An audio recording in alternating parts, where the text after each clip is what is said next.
আরবি কিয়াম শব্দ থেকে কিয়ামত, এর অর্থ উঠে দাঁড়ানো। ইসলামী আকিদা অনুসারে ফেরেশতা ইসরাফিল আলাইহিস সালামের সিংহায় ফু দেওয়ার মাধ্যমে কিয়ামত শুরু হবে।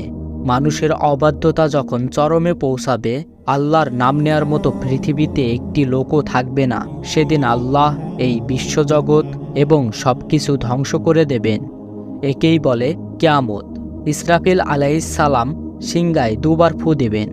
প্রথম ফুৎকারে আকাশ ফেটে যাবে, তারকাসমূহ খসে খসে পড়বে, পাহাড় পর্বত ছিন্ন বিচ্ছিন্ন হয়ে তুলার মতো উঠতে থাকবে, সকল মানুষ ও জীবজন্তু মারা যাবে, আকাশ ও সমগ্র পৃথিবী ধ্বংস হয়ে যাবে। দ্বিতীয় ফুৎকার দেওয়ার সাথে সাথে পৃথিবী সৃষ্টির পর থেকে যত জীবের সৃষ্টি হয়েছিল তারা সকলেই জীবিত হয়ে উঠে দাঁড়াবে। কিয়ামতের আলামত কাকে বলে? আলামত অর্থ নিদর্শন। কিয়ামতের আলামত বলতে কিয়ামত সংগঠিত হওয়ার আগে কিছু নিদর্শন প্রকাশ পাবে, তাকে কিয়ামতের আলামত বলা হয়। কিয়ামতের আলামত দুই রকম, এক ছোট আলামত, দুই বড় আলামত। অধিকাংশ ক্ষেত্রে ছোট আলামতগুলো কিয়ামত সংগঠিত হওয়ার অনেক আগে থেকে প্রকাশিত হতে থাকবে, আর বড় আলামতগুলো প্রকাশ পাবে অচিরেই। কিয়ামতের বড় আলামত। রাসূলুল্লাহ সাল্লাল্লাহু আলাইহি ওয়াসাল্লাম কিয়ামতের অনেক আলামত বা নিদর্শনের বর্ণনা দিয়েছেন। বড় আলামতগুলো হলো ইমাম মাহাদির আত্মপ্রকাশ, মিথ্যুক দাজ্জালের আবির্ভাব, ঈসা আলাইহিস সালামের আগমন, ইয়াজুজ মাজুজের আত্মপ্রকাশ, পূর্ব পশ্চিম ও আরব অঞ্চলে বড় ধরনের 3টি ভূমিধস, বিশাল ধোঁয়া, পশ্চিম গগনে সূর্যোদয়, অদ্ভুত জন্তুর প্রকাশ, ইয়েমেন থেকে আগুন বের হয়ে মানুষকে হাঁকিয়ে নিয়ে যাওয়া ইত্যাদি।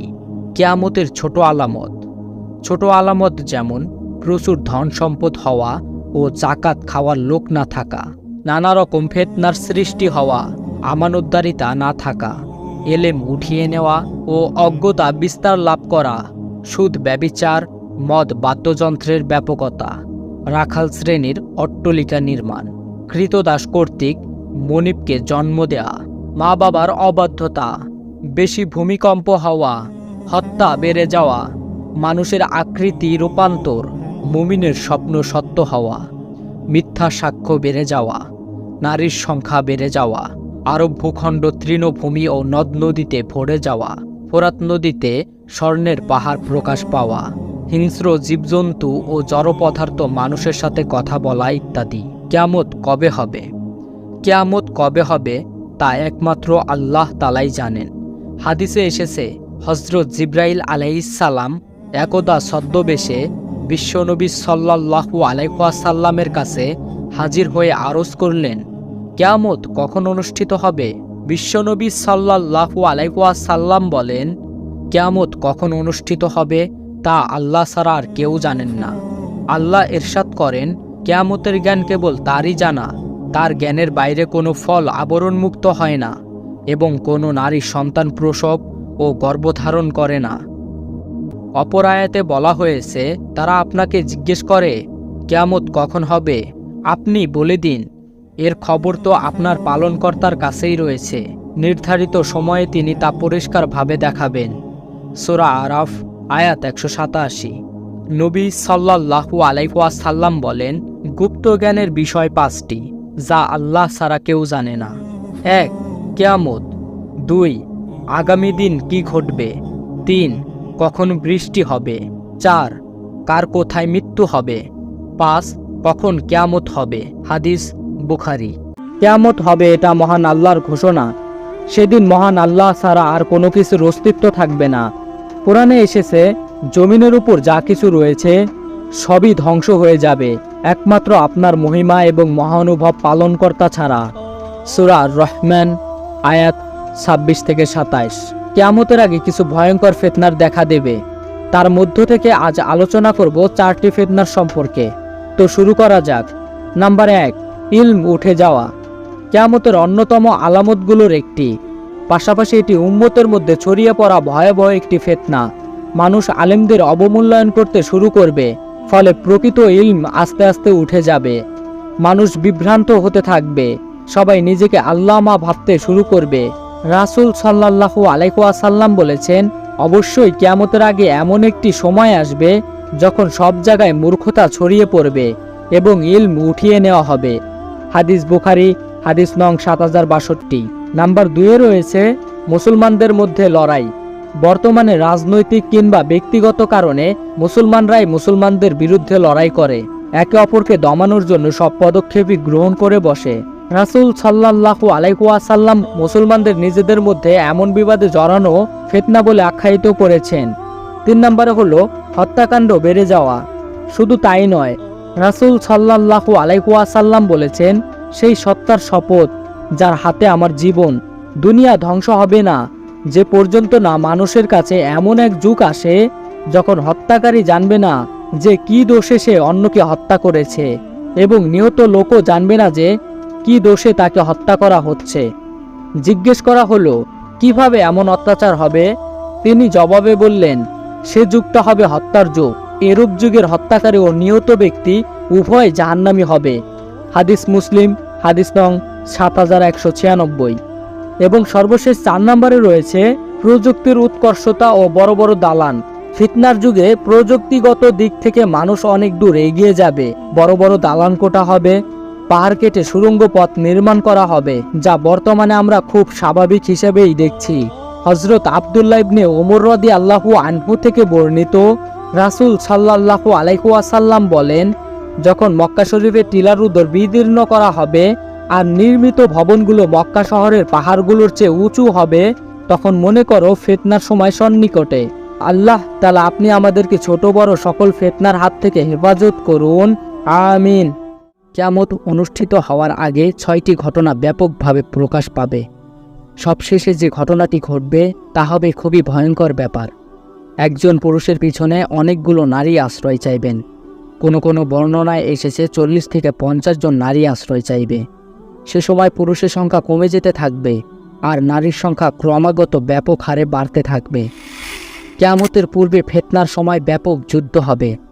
যুদ্ধে যেহেতু কেবল পুরুষরাই অংশগ্রহণ করে থাকে, তাই যুদ্ধে অংশগ্রহণ করে পুরুষরা অকাতরে নিহত হবে। ফলে পুরুষের তুলনায় নারীর সংখ্যা বৃদ্ধি পাবে।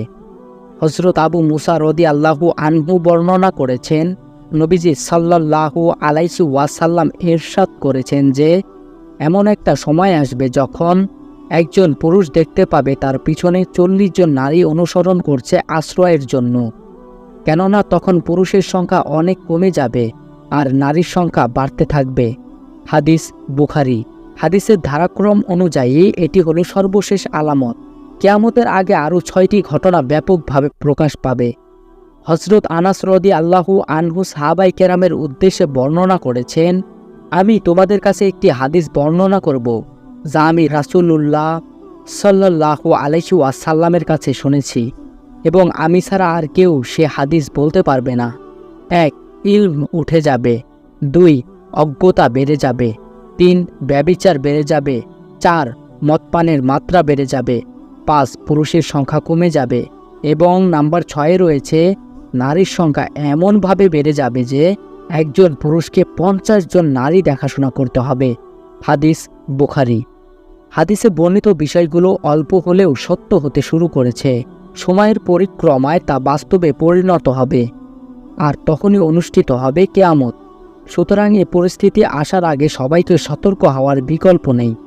আল্লাহ তাআলা মুসলিম উম্মাহকে কিয়ামত আসার আগে পরকালের যথাযথ প্রস্তুতি গ্রহণ করার তৌফিক দান করুন এবং নিজেদের মুসলিম হিসেবে তৈরি করার তৌফিক দান করুন, আমিন। প্রিয় ভাই ও বোনেরা, কিয়ামতের দ্বিতীয় পর্ব দেখতে চোখ রাখুন শান্তির বার্তা ইউটিউব চ্যানেলে। মানুষের জীবনকাল আল্লাহ তাআলা কর্তৃক নির্ধারিত সময়ের মধ্যে সীমাবদ্ধ। হায়াতের বেশি কোনো মানুষই বাঁচতে পারে না। এটাই মহান আল্লাহ তাআলার সুমহান বিধান। নির্দিষ্ট জীবনকাল অতিবাহিত করার পর মানুষকে আল্লাহর কাছে ফিরে যেতে হবে। কিয়ামত সংগঠিত হওয়ার পর পৃথিবীতে আগমনকারী সব মানুষকে হাসরের ময়দানে সমবেত করা হবে। সেখানে মানুষের জীবনকালের সব কাজের হিসাব নিকাশ করা হবে। যারা হিসাব গ্রহণের দিন সফলতা লাভ করবে এবং ডান হাতে আমলনামা লাভ করবে তারা হবে সফল। আর যারা জীবনকালের হিসাব প্রদানে ব্যর্থ হবে তাদের জন্য রয়েছে শাস্তি। মানুষের হিসাব গ্রহণের দিনের বর্ণনা দিয়ে প্রিয় নবী সাল্লাল্লাহু আলাইহি ওয়াসাল্লাম মানুষকে সত্যের পথে চলার প্রতি উদ্বুদ্ধ করেছেন। মানুষের জীবনকালের হিসাব নিকাশের বর্ণনাও উঠে এসেছে এই হাদিসে। হযরত সাল ইবনে সাদ রাদিয়াল্লাহু আনহু বর্ণনা করেন, রাসূলুল্লাহ সাল্লাল্লাহু আলাইহি ওয়াসাল্লাম বলেছেন, কিয়ামতের দিন সব মানুষকে ধবধবে সাদা রুটির মতো জমিনের উপর একত্রিত করা হবে, তার মাঝে কারো কোনো পরিচয় থাকবে না। হাদিস বুখারী, মুসলিম ও মিশকাত। হিসাব নিকাশের দিনে মানুষের পেরেশানি এত বেশি থাকবে যে তারা পরস্পরের দিকে তাকানোর কোনো সুযোগ পাবে না। হাদিসে এসেছে, হযরত আয়েশা রাদিয়াল্লাহু আনহা বর্ণনা করেন, রাসূলুল্লাহ সাল্লাল্লাহু আলাইহি ওয়াসাল্লামকে বলতে শুনেছি, কিয়ামতের দিন সব মানুষ নগ্ন, খালি পায়ে উলঙ্গ শরীর নিয়ে খতনাবিহীন অবস্থায় সমবেত হবে। আমি বললাম, হে আল্লাহর রাসূল, নারী পুরুষ পরস্পর কি কারো দিকে তাকাবে না? তিনি বললেন, হে আয়েশা, সেদিন পরস্পরের দিকে তাকানোর চেয়ে বিষয়টা আরও অনেক কঠিন হবে। হাদিস বুখারী ও মুসলিম।